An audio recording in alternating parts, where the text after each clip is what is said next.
E a gente fala agora direto de Roma com a nossa equipe que está à espera do conclave para eleger o sucessor do Papa Francisco. Aliás, você sabia que o Santo Padre ele tinha uma relação muito próxima com a Congregação Redentorista? É isso mesmo. Não é só ele, como também outros pontífices que ocuparam o cargo mais alto da Igreja Católica. E o padre Rafael Vieira ele foi conhecer um pouco mais sobre isso e conta para a gente agora. Bom dia, Padre Rafael. Sim, bom dia, Padre Jadeilson. Uma alegria voltar aqui ao Família de Amor. Hoje nós queremos mostrar aqui uma particularidade da história redentorista e também a ligação entre alguns papas e a nossa congregação nesse tempo aqui em que nós nos despedimos do Papa Francisco, né? Muitas pessoas ainda estão visitando o túmulo do Papa Francisco e aguardamos naturalmente para a semana que vem o dia do início do conclave que vai eleger o sucessor do Papa Francisco. Então hoje eu vou visitar, ali atrás de mim tem um departamento da congregação que é o arquivo histórico da congregação e eu vou conversar com o missionário redentorista, Padre Wagner Gonçalves. Então, Padre Wagner, um outro Papa que tem também uma presença significativa na nossa história redentorista é o Papa Clemente XIII, porque ele nomeou Santo Afonso, no dia 14 de junho de 1762, ele nomeou Santo Afonso bispo. E parece que, isso é uma curiosidade histórica, né, que Santo Afonso não é que aceitou isso tão facilmente, não é? Pois é, Santo Afonso ele aceitou essa missão episcopal com certa relutância, por questões mesmo de escrúpulo pessoal. Santo Afonso ele não se achava digno de desempenhar esse ministério episcopal, de atuar de forma eficaz como um bispo da Santa Igreja.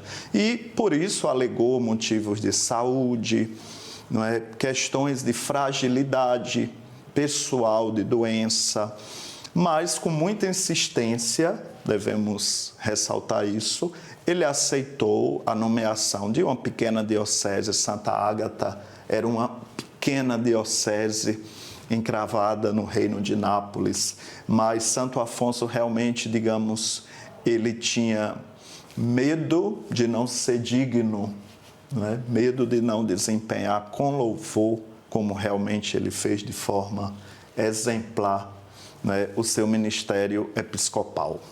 Bom, tem um terceiro Papa ainda, que eu queria destacar aqui para os amigos do nosso programa Família de Amor, viu, Padre Jadeilson? Um terceiro Papa importante, porque isso tem a ver também, certamente, com todo mundo que está nos acompanhando, tem a ver com a devoção a Nossa Senhora do Perpétuo Socorro. Estou falando do Papa Pio IX. Foi ele que confiou aos redentoristas a missão de promover a devoção a Nossa Senhora do Perpétuo Socorro.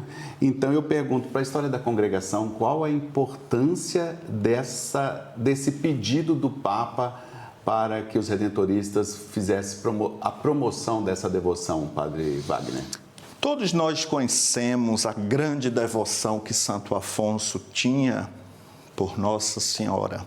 Embora Santo Afonso não tivesse havido esse contato direto com o Perpétuo Socorro, provavelmente, talvez ele tenha vindo aqui na Igreja Antiga de São Mateus para rezar diante do ícone.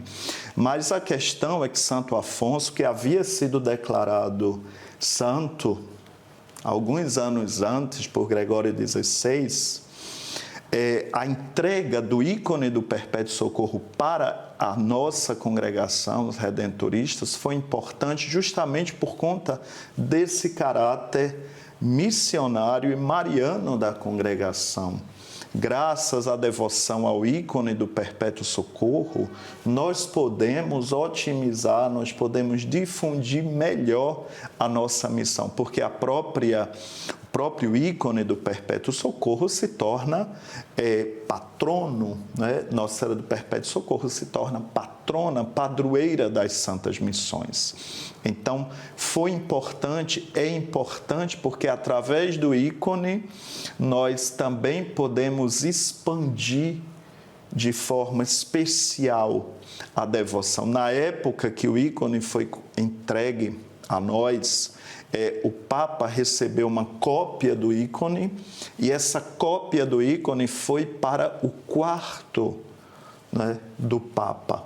Então, lá, diante do ícone, o Papa costumava rezar diariamente. E após a morte do Papa Pio IX, que tinha uma relação muito especial com a congregação, o ícone voltou para a nossa casa e está hoje na capela da nossa cúria.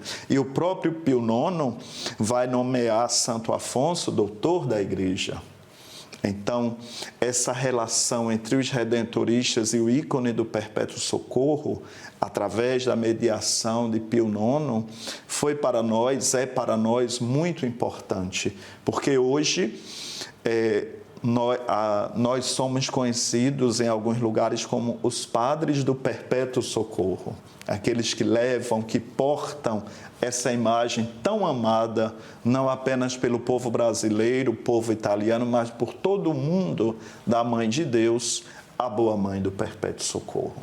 Então, Padre Jadeus, nós vamos encerrar nossa conversa aqui pedindo ao Padre Wagner que nos fale do Papa Francisco. Nós estamos nesses dias rezando, tempo de luto, não é? Depois do falecimento dele. E o Papa Francisco também teve com os redentoristas uma relação especial. Ele valorizou, por exemplo, o nosso ensino de teologia moral, que é uma tradição de Santo Afonso. Sim. Então, queria uma palavrinha do senhor para a gente encerrar sobre o Papa Francisco. O Papa Francisco sempre, desde o início do seu pontificado, demonstrou realmente ter, digamos assim, um carinho especial pela congregação. E teve alguns encontros com os confrades, com o governo, e teve encontro também com os teólogos, né? Os responsáveis pela teologia moral da Igreja. Santo Afonso, o Papa Francisco, nos faz lembrar a importância de Santo Afonso e dos redentoristas do ir ao encontro das pessoas. Esse Santo Afonso e os redentoristas, a missão redentorista, a missão alfonsiana, representa justamente aquilo que o Papa Francisco tanto falava, que é ser uma igreja em saída, uma igreja que vai ao encontro do pecador, a igreja que vai ao encontro dos pobres, a igreja que procura dialogar, que procura estar presente entre os mais abandonados. A teologia moral, não como uma teologia que afasta, uma teologia distante, mas uma teologia próxima, uma teologia que olhe com o olhar de Cristo, o olhar misericordioso para aqueles que mais necessitam. Então, Santo Afonso, o Papa Francisco, nos faz lembrar esse grande legado alfonsiano para a igreja, para a teologia moral, para todos nós. Ser uma igreja em saída, ir ao encontro, buscar, procurar levar a redenção para todos. Padre Wagner, muito obrigado, agradeço o senhor. Obrigado. E nós, então, nos despedimos aqui, Padre Jadeilson, desejando uma boa continuidade aí do Família de Amor. Muito obrigado, Padre Rafael, Padre Wagner, lá direto da nossa Casa Geral em Roma, trazendo essas informações importantes de alguns papas, né, que foram muito próximos a nós, missionários redentoristas, e, claro, o Papa Francisco, né, de saudosa memória.